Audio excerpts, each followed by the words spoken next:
Episode के शुरुआत में हम देखते हैं कि स्योंगचुंग अपनी मॉम और बहन के साथ एकदम हड़बड़ी में हॉस्पिटल पहुंचता है और अपने डैड को ढूंढने लगता है। स्योंगचुंग की मॉम त्योंग को देखकर उससे जाकर अपने हस्बैंड के बारे में पूछने लगती है कि उन्हें ज्यादा चोट तो नहीं लगी है। तभी डॉक्टर आकर बताते हैं कि स्योंगचुंग के डैड की डेथ हो चुकी है। ये सुनकर सब लोग शॉक्ड रह जाते हैं और फिर जोर जोर से रोने लगते हैं। स्योंगचुंग त्योंग का कॉलर पकड़कर पूछने लगता है कि तुम्हें तो पता होगा ये सब किसने किया, किसने मारा डैड को। त्योंग यानी असली स्योंगचुंग किसी तरह जुनते का नाम बताता है और फिर वहाँ से दौड़ता हुआ निकल जाता है। इधर प्रेसिडेंट हुएंग को उनके लॉयर से स्योंगचुंग के डैड के बारे में पता चलता है। वो कहते हैं कि जुनते को किसी भी तरह से पुलिस के ढूंढने से पहले ढूंढना होगा। फिर वो यंगशिन के बारे में पूछते हैं तो लॉयर बताता है कि आज वो घर पे कॉन्सर्ट करने वाली है। यंगशिन अपने घर पे कॉन्सर्ट पे बिजी थी। जुनते उसी के कमरे में छुपा हुआ था। स्योंगचुंग के डैड को मारने के बाद जुनते सीधा यंगशिन के पास आया था। यंगशिन ने उसके हाथ से सारा खून साफ किया था और वहीं पे छुपे रहने को कहा था और ये भी कहा था कि वो हमेशा उसका साथ देगी चाहे सिचुएशन जैसा भी रहे। तभी वहाँ त्योंग जल्दी में पहुंचकर रूम का दरवाजा खोलता है पर वहाँ कोई नहीं दिखता। जुनते अब भी वहीं था पर वो छुपा हुआ था।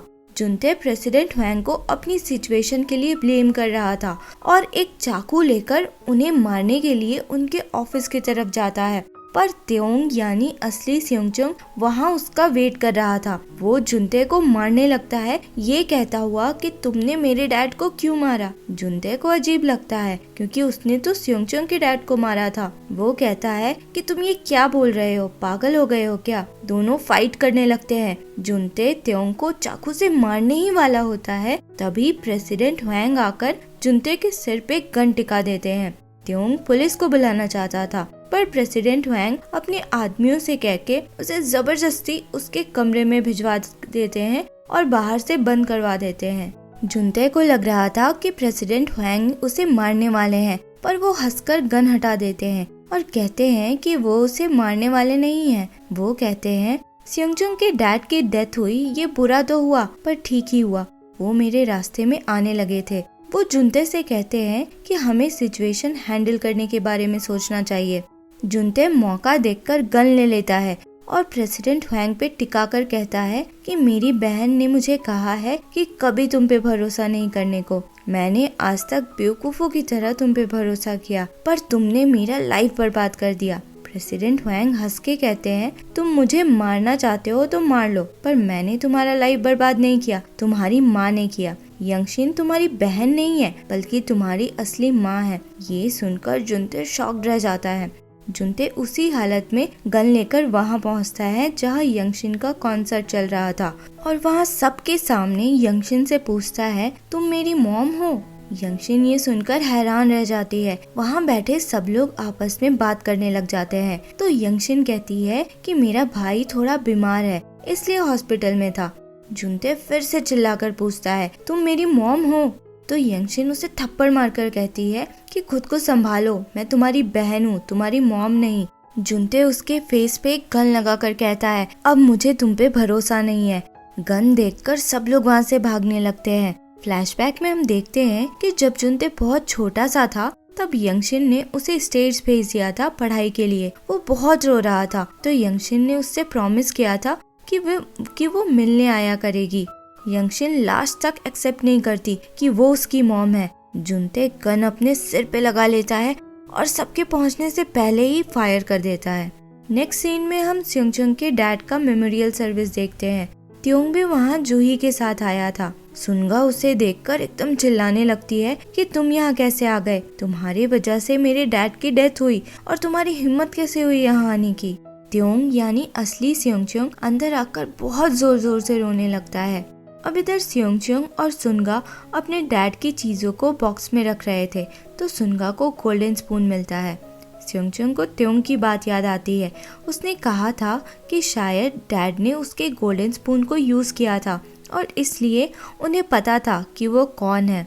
स्योंगचुंग अपनी बहन के हाथ से गोल्डन स्पून ले लेता है ये कहकर कि ये त्योंग का है। दूसरी तरफ त्योंग जूही के साथ था। वो अपने डैड की फोटो देखकर जूही से कहता है पहले तो मैं बस अमीर बनना चाहता था ताकि अपने पेरेंट्स के लिए एक घर खरीद पाऊँ, पर फिर पता नहीं सब गलत कैसे होने लगा और मुझे पता ही नहीं चला।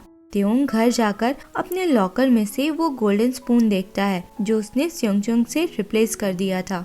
वो स्योंगचुंग यानी असली त्योंग को मिलने बुलाता है और उसे गोल्डन स्पून लौटाकर माफी मांगता है और कहता है कि मैंने अपने लालच में तुम्हारा लाइफ चुरा लिया, मेरी वजह से डैड की डेथ हो गई और उसके बाद ही मुझे रियलाइज हुआ कि मैं कितना गलत था। असली स्योंगचुंग असली त्योंग से पूछता है कि अगर वो त्योंग बनना चाहता है तो बन जाए, पर असली त्योंग मना कर देता है क्योंकि वो स्योंगचुंग बनकर ही रहना चाहता था। फिर वो असली स्योंगचुंग को उसका गोल्डन स्पून लौटा देता है। जाने से पहले असली त्योंग कहता है कि शायद मैंने अपने बायोलॉजिकल डैड का पता लगा लिया। उनका नाम योहान है। वो ह्योंग ह्योंदो के फ्रेंड थे, पर काफी साल पहले ही उनकी डेथ हो गई थी। त्योंग फिर वहाँ से चला जाता है। प्रेसिडेंट हुएंग त्योंग पे नजर रखे हुए थे और उसका स्योंगचुंग से मिलने वाली बात उन तक पहुँच चुकी थी। अगले सीन में हम त्योंग को देखते हैं जो अपने ऑफिस में बैठा अपना गोल्डन स्पून देख रहा था जिसमें नंबर रिफ्लेक्ट होता है 2, मतलब 2 दिन बाद वो फिर से गोल्डन स्पून यूज कर सकता था। तभी वहाँ योजन आती है। वो कहती है कि वो प्रेस में उनके ब्रेकअप वाली बात बताने वाली है और ये कहने वाली है कि वो त्योंग को छोड़ रही है। योजिन गिल्ट में थी। उसे लग रहा था कि उसने स्योंगचुंग के डैड को गोल्डन स्पून दिया जिसकी वजह से अल्टीमेटली उनकी डेथ हुई, पर त्योंग उससे कहता है कि वो खुद को ब्लेम ना करे। दूसरी तरफ यंगशिन जुनते की याद में रो रही थी। वो प्रेसिडेंट हुएंग को ही उसके डेथ के लिए ब्लेम कर रही थी। फिर वो यूहान की फोटो देखकर कहती है कि हमारे जुनते के डेथ की वजह कहीं मैं तो नहीं। अब ये तो क्लियर हो जाता है कि जुनते यंगशिन और योहान का बेटा था। अगले सीन में हम योजिन को देखते हैं जो जूही से मिलने उसके ऑफिस आती है और बताती है कि उसने अपना एंगेजमेंट तोड़ दिया है। योजिन फिर कहती है कि ज्यादा एक्साइटेड होने की जरूरत नहीं है। स्योंगचुंग जब तक त्योंग है तुम भी उसके साथ नहीं हो सकती। बातों बातों में योजिन जूही को बताती है कि जुनते ने खुद को गोली मारा था। ये बात बाहर किसी को पता नहीं था। प्रेसिडेंट हुएंग ने सब कवर अप कर लिया था। स्योंगचुंग का दोस्त जयदन अब भी बहुत परेशान था क्योंकि उसने शेयर्स बेचे नहीं थे जिसकी वजह से वो बहुत लॉस में था। तभी उन्हें त्योंग का कॉल आता है। वो उनसे कहता है कि वो लोग अपने दोशिन हाईटेक के शेयर्स ना बेचे। चेक करने पे पता चलता है कि उसके शेयर्स के दाम बढ़ रहे थे। दूसरी तरफ स्योंगवोन और एमिकस के लोग जो यूजुअली शेयर्स को मैनिपुलेट करते थे उनके पास फाइनेंशियल सुपरवाइजरी सर्विस के लोग आए थे। इसी सिलसिले में उनके पास प्रूफ थे शेयर्स मैनिपुलेशन के। ये सब असल में त्योंग की वजह से हो रहा था जिसे एलेक्स पू से हेल्प मिली थी। वो एलेक्स पू के साथ उसके म्यूजियम में था। एलेक्स पू बताता है कि म्यूजियम में ज्यादा चीजें उसके अमीर दोस्तों से मिली है जिन्हें रखना भी नहीं था और फेंकना भी नहीं था। नेक्स्ट सीन में त्योंग अपने डैड को एक छोटे से जगह पे लंच के लिए लाता है, ये कहकर कि आपने ऐसा खाना कभी नहीं खाया होगा। प्रेसिडेंट हुएंग पूछते हैं कि तुमने एमिकस के लोगों को क्यों पकड़वाया, तो त्योंग कहता है कि वो चेंज होना चाहता है, वो फैमिली को ज्यादा इम्पोर्टेंस देना चाहता है। प्रेसिडेंट हुएंग को उसकी ये बात अच्छी नहीं लगती। वो कहते हैं कि अपनी ये फालतू की बातें बंद करो और जैसे थे वैसे रहो, खुद को डिस्ट्रैक्ट या कंफ्यूज होने मत दो क्योंकि मैं ये टॉलरेट नहीं करूँगा। ये बोलकर वो बाहर निकल जाते हैं और बाहर खुद में कहते हैं कि तुमने मेरे पास कोई ऑप्शन नहीं छोड़ा, मुझे तुम्हारा ये पागलपन खत्म करना होगा। दूसरी तरफ हम स्योंगचुंग को देखते हैं जो अपनी मॉम के स्टोर में उनकी हेल्प कर रहा था। ऐसा लगता है जैसे कोई बाहर से उन पे नजर रखे हुए था। फिर अगले सीन में हम जूही को देखते हैं जो त्योंग के ऑफिस में थी और उसके काम खत्म करने का वेट कर रही थी। वो कहती है कि उसे योजिन से जुनते के डेथ के बारे में पता लगा और कैसे प्रेसिडेंट हुएंग ने उसे कवर अप कर लिया। जूही को शक हो रहा था कि उसके डैड के डेथ की स्टोरी बस एक इमेजिनरी स्टोरी तो नहीं जो कवर अप करने के लिए बनाया गया हो। इस पे त्योंग को जुनते की बात याद आती है। वो जब उसे मारने आया था तो बार बार कह रहा था कि उसने प्रेसिडेंट ना को नहीं मारा। त्योंग मुनकी को बुलाकर पूछता है कि उसने ये पता करने को कहा था कि प्रेसिडेंट हुएंग प्रेसिडेंट ना के डेथ के टाइम कहाँ थे। मुनकी कहता है कि इस बारे में तो उसे वैसा कुछ पता नहीं चला, पर यूहान के बारे में पता चला है कि उसने सुसाइड किया था और उसकी बॉडी सबसे पहले प्रेसिडेंट हुएंग को मिली थी। ये जानकर त्योंग सियोंगचुंग को कॉल करके मिलने बुलाता है और खुद भी वहाँ से निकलता है। सियोंगचुंग स्टोर से निकला तो कुछ लोग उसे फॉलो करते हैं। वो लोग उसका रास्ता रोककर उसे मारने लगते हैं। त्योंग उसी समय मुनकी के साथ वहाँ पहुँचता है। मुनकी सबसे फाइट करता है और वो लोग वहाँ से भाग निकलते हैं। मुनकी कहता है कि वो लोग जो भी थे सियोंगचुंग को किडनैप करने आए थे। त्योंग को शक होता है कि जरूर इन सब में उसके डैड का हाथ है। फिर उसे पीस बाय पीस सब समझ आने लगता है। प्रेसिडेंट हुएंग त्योंग के असली डैड नहीं है, यूहान असली डैड थे। यूहान और प्रेसिडेंट हुएंग सेम एज के थे।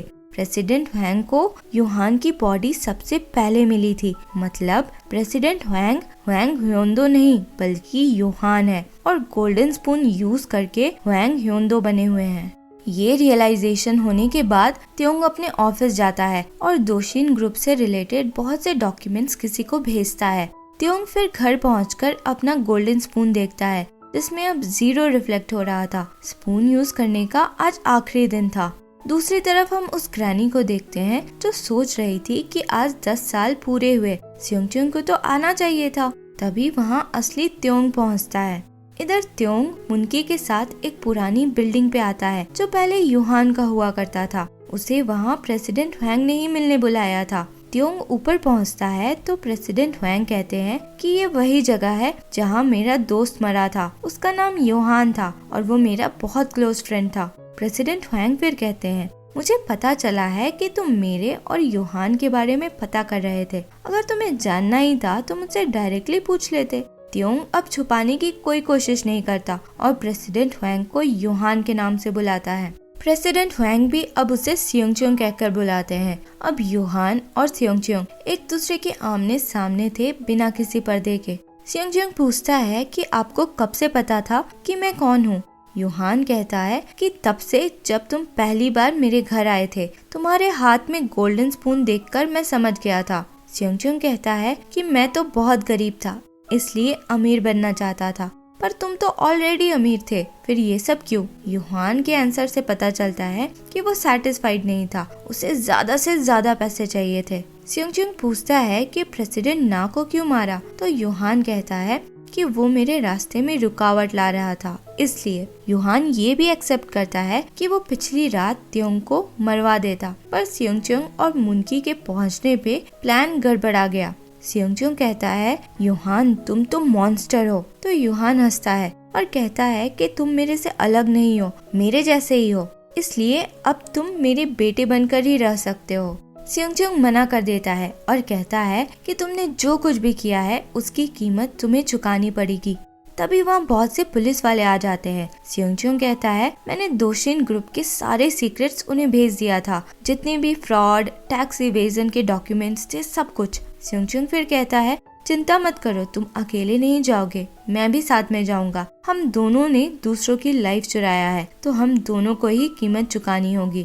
यूहान कहता है, तुम्हें क्या लगता है मुझे इन सब के बारे में पता नहीं था? कीमत तो तुम चुकाओगे हर चीज का, और प्रेसिडेंट ना के मर्डर का भी। तुम्हारा जैकेट जिसमें प्रेसिडेंट ना का खून था मैंने पुलिस को भेज दिया। पुलिस वाले पहुंचकर सियोंगचुंग यानी त्योंग को प्रेसिडेंट ना के मर्डर के लिए अरेस्ट करने लगते हैं। सियोंगचुंग ये सबसे एकदम हैरान था और सबको धक्का देकर वहाँ से भागने लगता है। फिर हम 10 साल पहले प्रेसिडेंट ना के मरने वाले दिन का देखते हैं। प्रेसिडेंट ना ने प्रेसिडेंट हुएंग को एक क्लिप भेजा था जिसमें प्रेसिडेंट हुएंग अपने हाथों से यूहान को मारते हुए नजर आ रहे थे। क्लिप देखकर प्रेसिडेंट हुएंग प्रेसिडेंट ना से मिलने पहुंचते हैं। उसी समय त्योंग वहाँ से निकलकर भाग रहा था। प्रेसिडेंट हुएंग प्रेसिडेंट ना से मिलते हैं तो प्रेसिडेंट ना उन्हें ब्लैकमेल करते हैं और कहते हैं कि अगर वो उनकी कंपनी बचा ले तो वो फुटेज उन्हें दे देंगे। प्रेसिडेंट हुएंग मान लेते हैं, पर फुटेज मिलने के बाद वो प्रेसिडेंट ना के सिर पे मार मार कर उनका मर्डर कर देते हैं। उसी समय त्योंग वहाँ पहुँचता है, पर उतना सारा खून देखकर वो पैनिक करने लगता है और बेहोश हो जाता है। प्रेसिडेंट हुएंग फिर अपने लॉयर को कॉल कर कर कहते हैं कि त्योंग ने प्रॉब्लम क्रिएट कर दिया है, अब इसे हैंडल करना होगा। और ये एपिसोड यहीं खत्म होता है। अगर एक्सप्लेनेशन पसंद आया हो तो लाइक, शेयर एंड सब्सक्राइब करें। मिलते हैं अगले एपिसोड में। Thank you for watching.